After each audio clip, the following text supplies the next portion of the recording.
भगवान अपनी प्रकृति को अधीन करके अवतार लेते हैं, अलौकिक लीलाएं करते हैं। भगवान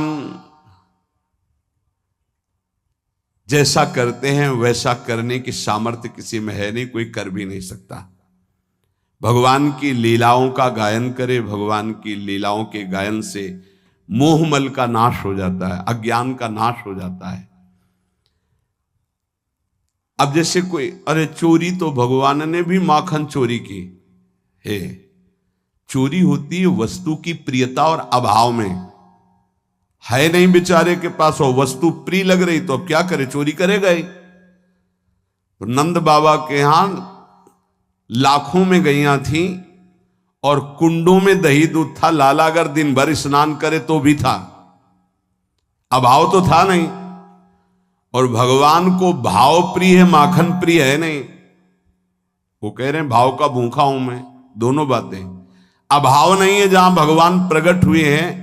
बाबा के केवल 9 लाख गवें थी, नंद बाबा के, फिर और भाइयों के भी, और सब पूरे ब्रज के लाडले श्री लालजू महाराज थे। तो बाबा के यहां दूध दही घी मक्खन इनके कुंड थे, कोई कमी थी क्या?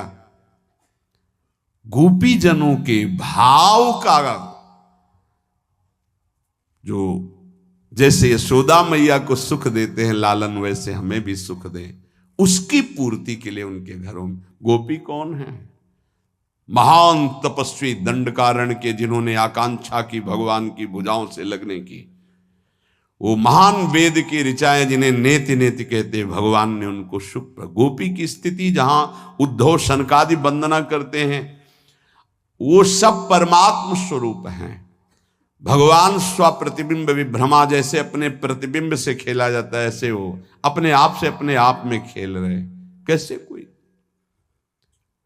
कैसे कोई इस बात को समझ सकता? भगवान की समानता। कालिया दह का एक बूंद पानी भी हजारों को मार सकता था, इतना जहरीला था। ऊपर से पक्षी उड़ करके जाते तो बीच में गिर के मर जाते थे। उसमें कलोले करके कालिया का मर्दन करके निकाला। अनुकरण कर सकते हो। दावानल को मुंह से पी गए, अनुकरण कर सकते हो। 100 ग्राम का वजन 7 दिन 7 रात्रि अंगुली में उठा के देखो गिरिराज महाराज को, भगवान का अनुकरण कर सकते हो। इसीलिए या कहते हैं भगवान अपनी शक्ति से उतरते हैं। गिरिराज जी उठा लेना भगवान के लिए कोई बड़ी बात है? शेष भगवान के रूप में अनंत ब्रह्मांडों को सरसों के दाने के समान अपने माथे पे रोके हुए हैं। वही भगवान यदि गिरिराज जी उठा लेते तो कोई आश्चर्य थोड़ी होता है। आश्चर्य होता है वो भगवान अर्जुन का रथ हाँक रहे हैं।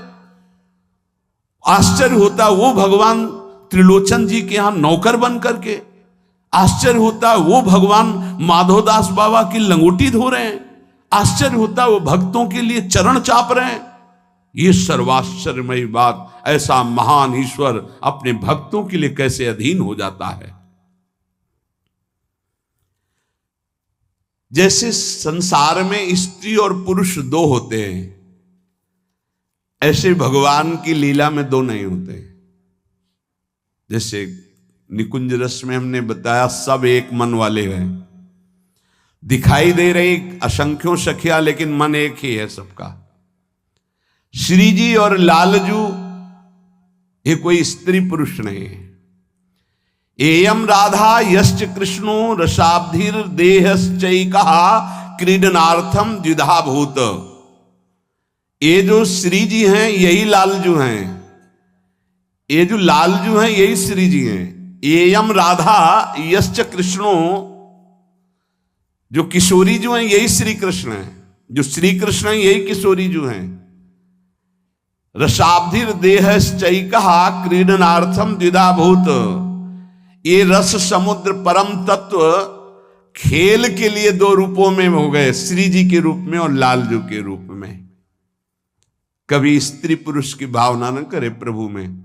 जैसे ज्ञान में द्वैत से अद्वैत में स्थित होकर मुक्त हो जाता है, तो भक्ति में द्वैत से अद्वैत और अद्वैत से द्वैत होकर रसास्वादन करता है। ये आगे की बात है। द्वैत से अद्वैत और अद्वैत से द्वैत होकर।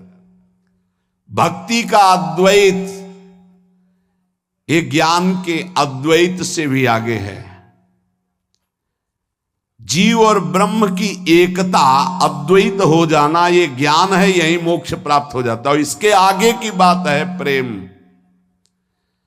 एक होकर फिर अद्वैत तत्व प्रेम लीला के लिए विविध रूप धारण करता है। वही वृंदावन, वही प्रिया प्रीतम, वही सहचरी, वही खगमृग पशु पंछी, सब प्रेम। इसीलिए नवनिवृत्त निकुंज का संपूर्ण विलास हित विलास है प्रेम। प्रेम के सिवा और कोई नहीं। प्रेम का आस्वादन, हित का आस्वादन करने के लिए भगवान ये लीला अवतार लेकर प्रकट करते हैं कि जीव हमारी लीला को गाकर सुनकर इस प्रेम को प्राप्त कर ले। दो रूप प्रभु के, प्रियाजू और लालजू के रूप में। इसमें कौन छोटा कौन बड़ा, कौन प्रेमी कौन प्रेमास्पद, आज तक पता नहीं चल पाया। दो चकोर, दो चंद्रमा, दो अली पंकज, दो पूज्य भाई जी महाराज। दोनों ही एक दूसरे के प्रेमी हैं, दोनों ही एक दूसरे के प्रेमास्पद हैं। लाल मरकत मन छबीलो तुम कंचन गात, बनी श्रीहित हरिवंश जोरी उभय गुण गण मात। नागरी नव किशोर मिथुन मनस चोर, दंपति रस समतूल। दोनों एक दूसरे के चित्त चोर है। श्री जी को देखकर लालजू अधीन है और लालजू को देखकर श्री जी अधीन है। दोनों की परस्पर प्रेम लीला रस वृद्धि को देख करके रसिक जन अधीन है। यही अद्भुत रास है रस का। श्री कृष्ण की शक्तियां अनंत हैं, अपार हैं। उनकी दिव्य शक्ति में ऐश्वर्य शक्ति बड़ी जोर की है, पर माधुर्य शक्ति उससे भी बढ़कर है। जहां माधुर्य शक्ति होगी वहां ऐश्वर्य का प्रवेश निषेध हो जाता है। जैसे हमारे प्रेम मार्ग में ऐश्वर्य का बिल्कुल निषेध हो गया, प्रवेश नहीं। कहीं भी हमारे संपूर्ण रस विलास में चतुर्भुज रूप धारण करना, अंतर्धान हो जाना, गरुण जी का प्रवेश होना, सुदर्शन चक्र का प्रवेश होना, दिव्य जो भगवान की विभूतियां ऐश्वर्य नहीं है, क्योंकि ये महामाधुर्य रस है। बड़ा विचित्र और महान ये माधुर्य रस। ऐश्वर्य शक्ति भगवान की महत्ता, विलक्षणता, अलौकिकता, दिव्यता, ये सब अनुभव कराती है। माधुर्य शक्ति प्रियता, मेरे प्रभु। ऐश्वर्य का भूल जाना और माधुर्य में आसक्त करा दे, मेरे प्राण प्रीतम, मेरे स्वामी, मेरे यार। जिसके कारण भक्त को बहुत मधुरता, मिठास, अपनापन, अपने जैसा प्रभु से हो जाता है। जब माधुर्य शक्ति अपना प्रकाश करती है तो प्रेमी रस में डूबने लगता है, और जब माधुर्य शक्ति में ऐश्वर्य का प्रवेश होता है तो खेल बिगड़ जाता है, मिठास अंतर्ध्यान हो जाती है। और वो तब होता है जब माधुर्य में कहीं संशय हो जाता है, तब ऐश्वर्य शक्ति तत्काल प्रवेश कर जाती। जैसे मैया लाला को दूध पिला रही है, बड़ा वात्सल्य माधुर्य है। अब लाला दूध पीता ही जा रहा है, मैया को छोटी सी तोन पे हाथ से फिर कितना पीता जा रहा है, इसको नुकसान तो नहीं करेगा। वात्सल्य भाव। इतना छोटा बालक इतना दूध कैसे पी सकता है।